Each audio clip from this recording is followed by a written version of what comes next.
اعوذ باللہ من الشیطان اللعین الرجیم بسم اللہ الرحمن الرحیم الحمد للہ رب العالمین الصلاة والسلام علی اشرف الانبیاء والمرسلین وعلی آلہ طیبین الطاہرین المعصومین الذین اذہب اللہ عنہم الرجس وطہرہم تطہیرا اللہم صل علی محمد وآل محمد اللہم اخرجنا من الظلمات الوہم واکرمنا بنور الفہم اللہم افتح علینا ابواب رحمتک وانشر علینا خزائن علومک برحمتک یا ارحم الراحمین۔ عزیزان محترم، کتاب وسائل الشیعہ ابواب جہاد بالنفس 5واں باب، اور اس 5ویں باب کی 6ٹھی حدیث، 7ویں حدیث اور 8ویں حدیث کے ساتھ ہم آپ کی خدمت میں حاضر ہوئے ہیں۔ وسائل الشیعہ ابواب جہاد بالنفس، اس کی قراءت نہایت ضروری ہے، اخلاقی احادیث ہیں، اور مرحوم آیت اللہ بہجت فرماتے تھے کہ ہر روز ان اخلاقی احادیث کی قراءت اور ان پر عمل کے نتیجے میں انسان کے وجود میں یقیناً تبدیلی ایجاد ہوگی۔ لہٰذا اگر 1 سال کے بعد انسان ان احادیث پر عمل کرنے کے بعد خود کی طرف توجہ دے تو خود میں نمایاں تبدیلیوں کو وہ محسوس کرے گا۔ ابواب جہاد بالنفس کا 5واں باب، جو غور و فکر اور تفکر کی اہمیت کے موضوع پر ہے، اس باب میں ٹوٹل 9 روایات موجود ہیں، جن میں سے ابتدائی روایات ہم آپ کی خدمت میں بیان کر چکے، اور وہاں جب دوسری حدیث آپ کی خدمت میں بیان کی تو اس وقت بیان کیا کہ دوسری حدیث کا مضمون اور 9ویں حدیث کا مضمون سیم ایک ہی ہے، تھوڑا سا فرق پایا جاتا ہے، اور وہ فرق ہم نے وہیں اسی دوسری حدیث کے ذیل میں ہی بیان کر دیا، اور اس طرح سے دوسری حدیث اور 9ویں حدیث ایک ساتھ بیان ہو گئی، اور آج یہ 3 احادیث کو ہم بیان کر کے اس باب کو آپ کی خدمت میں کمپلیٹ کرتے ہیں۔ روایت بیان ہو رہی ہے، ان اسماعیل بن بشیر کتب ہارون الرشید الی ابی الحسن موسیٰ بن جعفر علیہم السلام۔ یہ راوی ہے اسماعیل بن بشیر، اور یہ اسماعیل کہتا ہے کہ ہارون الرشید نے امام موسیٰ کاظم علیہ السلام کو ایک خط لکھا، اور اس خط میں ہارون الرشید نے امام موسیٰ کاظم علیہ السلام سے نصیحت کا تقاضا کیا، اور نصیحت بھی مختصر نصیحت۔ کہتا ہے، عظنی او اوجز، یابن رسول اللہ، مجھے نصیحت کریں، عظنی مجھے موعظہ کریں، او اوجز یعنی مختصر نصیحت کریں۔ اب یہاں قال، یہ اسماعیل بن بشیر کہتا ہے کہ فَقَتَبَ إِلَيْهِ، امام موسیٰ کاظم علیہ السلام نے ہارون الرشید کی طرف اس خط کا جواب دیا اور لکھا، ما من شیء تراہ عینک الا وفیہ موعظہ، کہ تمہاری آنکھ کسی بھی چیز کو نہیں دیکھتی مگر یہ کہ اس چیز میں تمہارے لیے نصیحت پائی جاتی ہے۔ لہٰذا اپنی آنکھوں کو کھولو اور دیکھو تمہارے اطراف میں کیا کچھ ہو رہا ہے، اور ان چیزوں سے موعظہ اور نصیحت حاصل کرو۔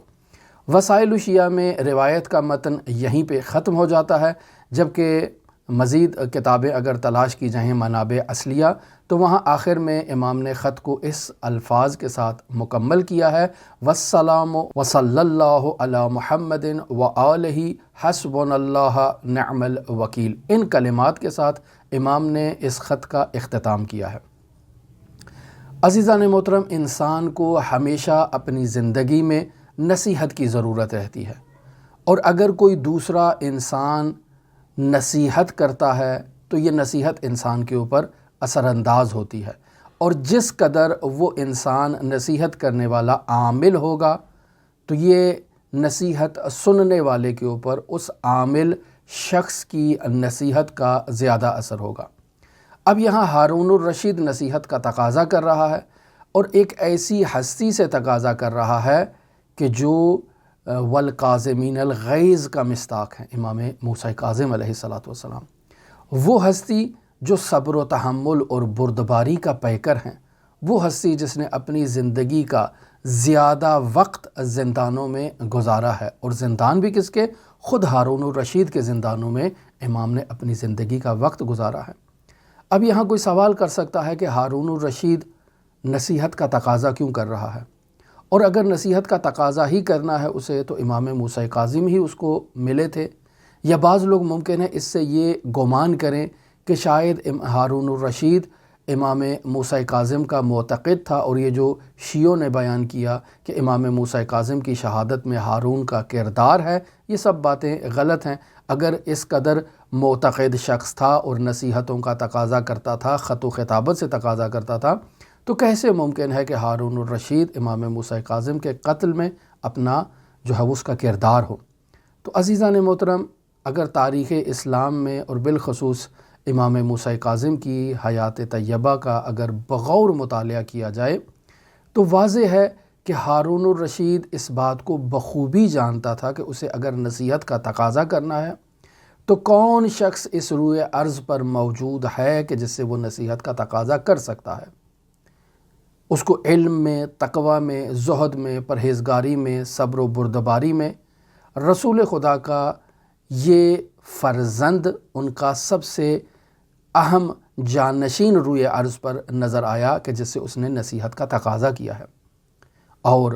خود ہارون الرشید نے جب امام موسیٰ کاظم کو جاگیر فدق کی واپسی کا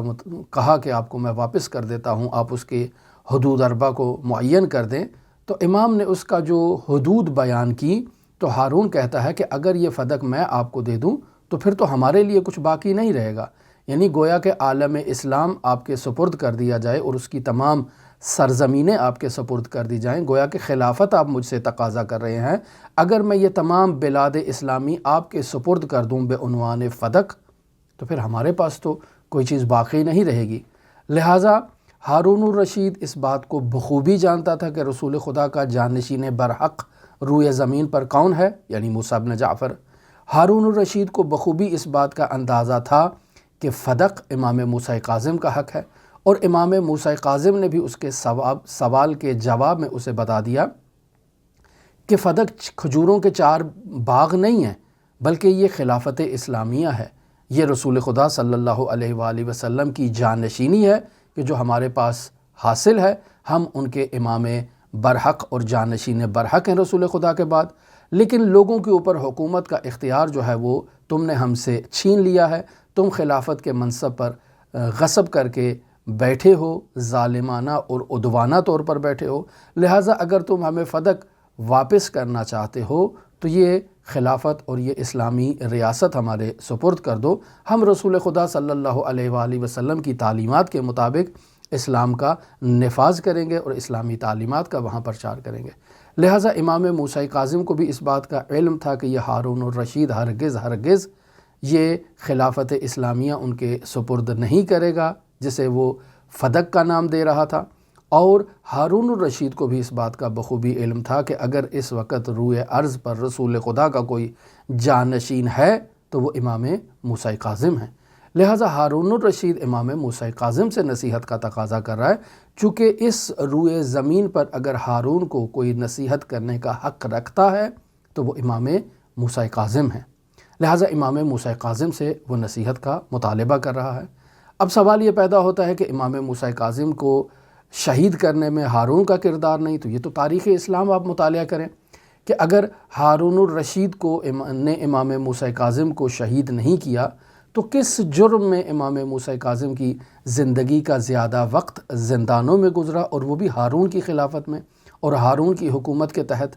اور پھر سخت ترین زندانوں میں منتقل کیے جاتے، یعنی اگر ذرہ بھر بھی کوئی زندان بان امام موسیٰ کاظم پر نرمی کرتا تو فوراً اسے منتقل کر دیا جاتا، اسے عزل کر دیا جاتا، اور امام کو کسی ایسے زندان بان کے سپرد کیا جاتا جو امام موسیٰ کاظم پر سختی کرے، دشواری کرے، اور بالآخر سندھی بن شاہق کے زندان میں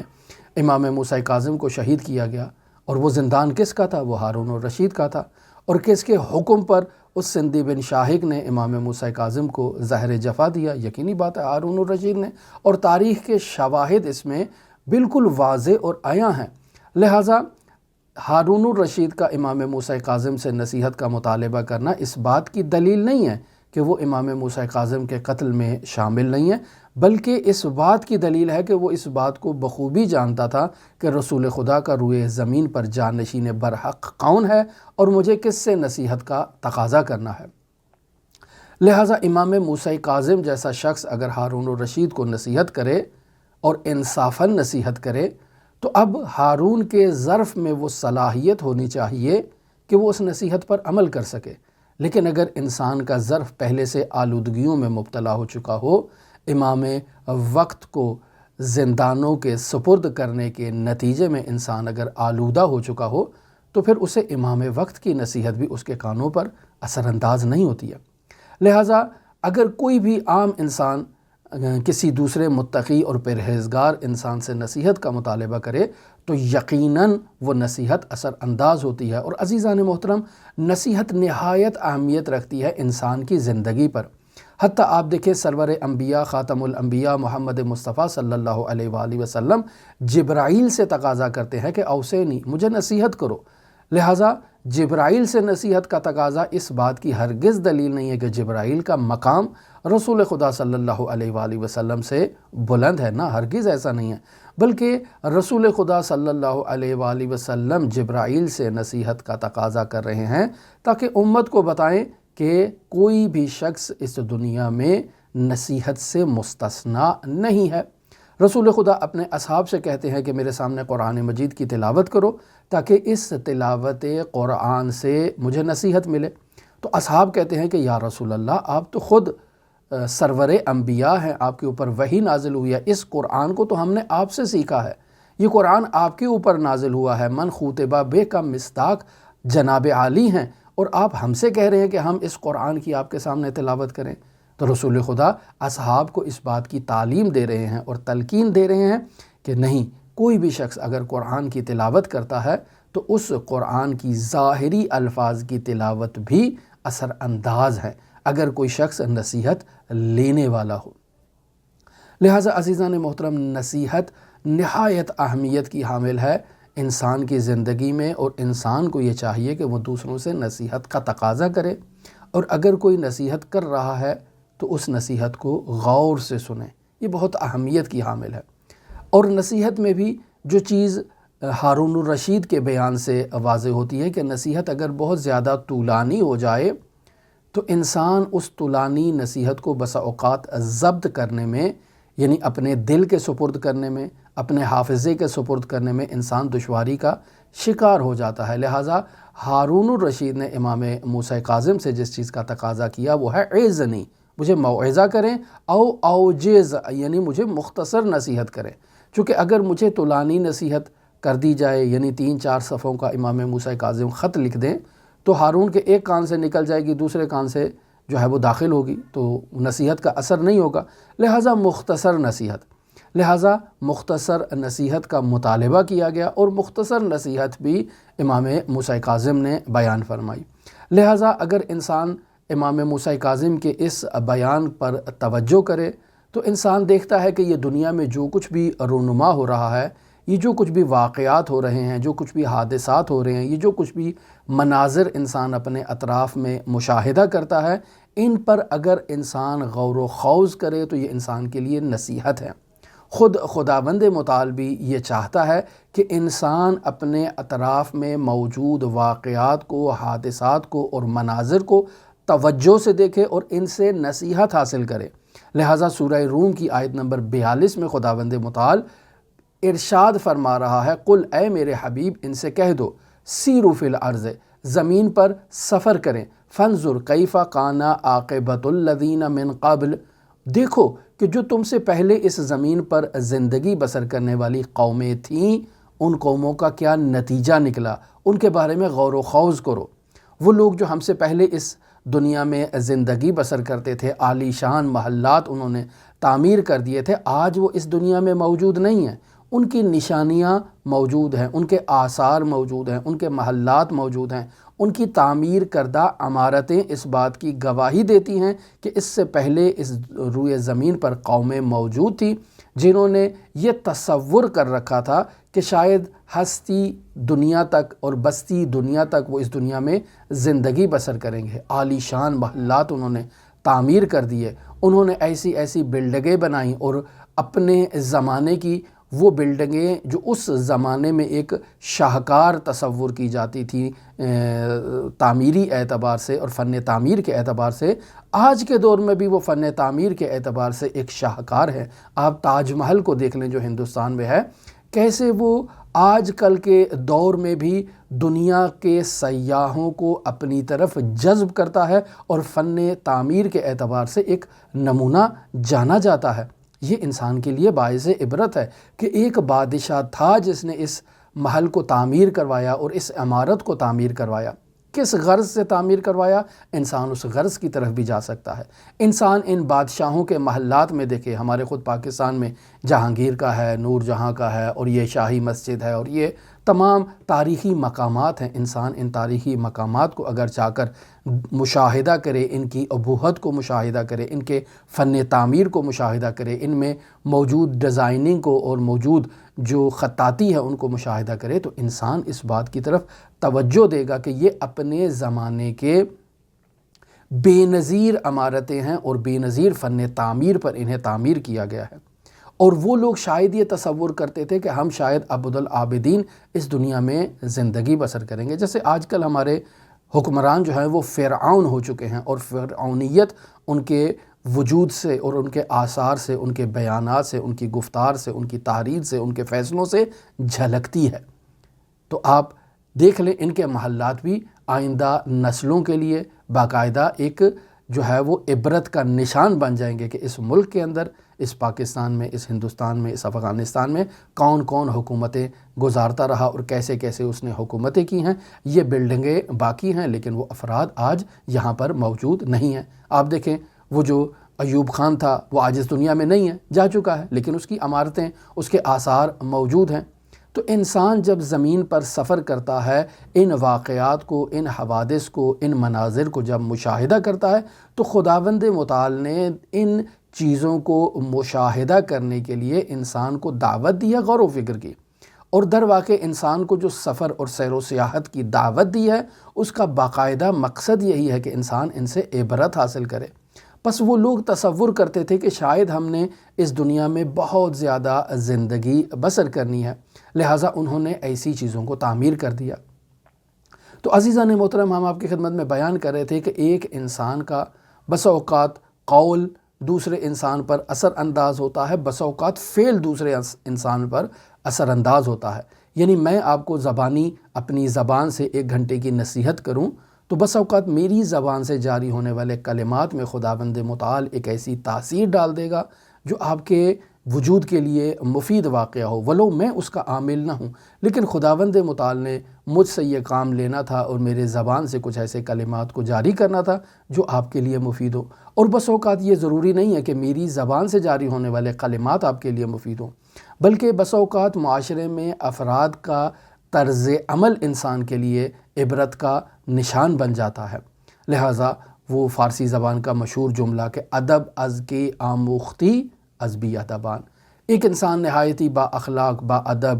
اور مؤدب قسم کا انسان تھا۔ جب اس سے پوچھا کہ تم نے ادب کو کہاں سے سیکھا ہے،